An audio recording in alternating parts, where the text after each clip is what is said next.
আল্লাহ পাক রব্বুল আলামিন ইরশাদ করেন তাবারাকাল্লাযী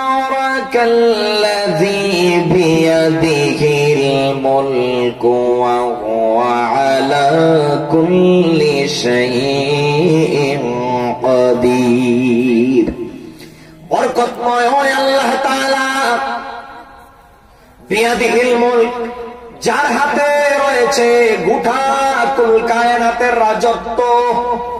গোটা কুল কায়নাতের রাজত্ব কার কাছে? নাকি ডোনাল্ড ট্রাম্পের কাছে? এই ভারতের এই শয়তানটা কি মোদির কাছে? আমাদের আপামনির কাছে? গোটা কুল কায়নাতের রাজত্ব কার হাতে? আর আল্লাহ খুশি হয়ে যাবেন, মহব্বতের সাথে বলেন কার হাতে?